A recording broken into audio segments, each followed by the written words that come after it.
Yan mga kasaka, hindi na kami gumagamit ng itak. Yan. Hinahanap na lang namin yung ano, yung tulad nito. Yung lumilitaw na lang. Tapos yun, dalawa. Yung asawa ko ang nakadiscover. Discover. Yan. Niyaya niya ako.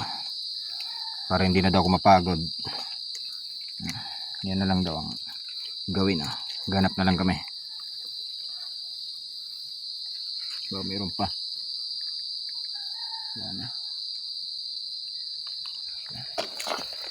Yan yung asawa ko.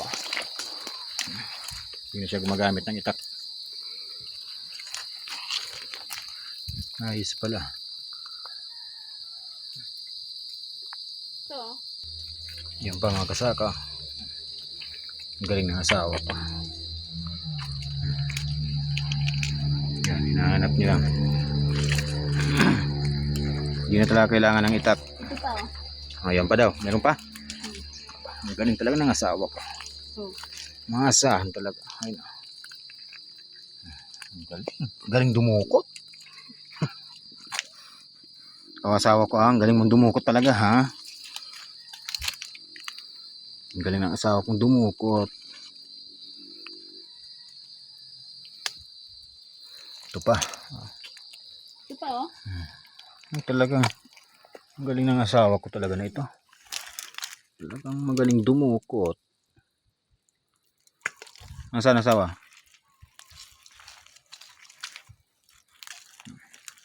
Ang galing ng asawa ko mga kasaka. Napakasimple lang yan.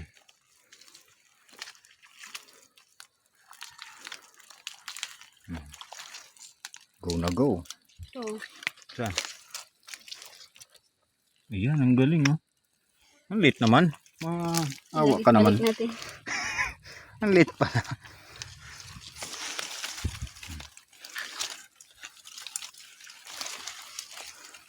Hanap kami.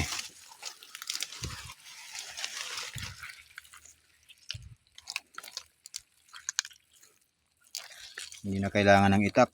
Hindi ka na mapapagod pala.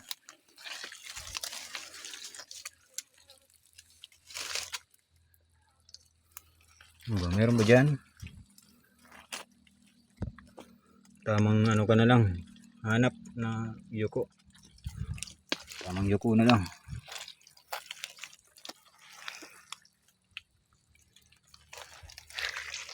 Hirap din ah. Ito to. So, galing talaga. Ano yan? Lino naman ang mata ng asawa ko na to.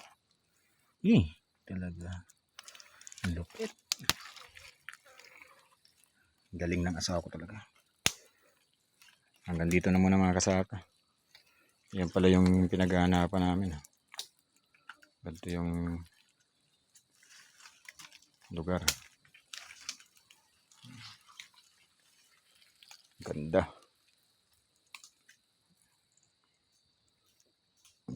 Bye-bye po.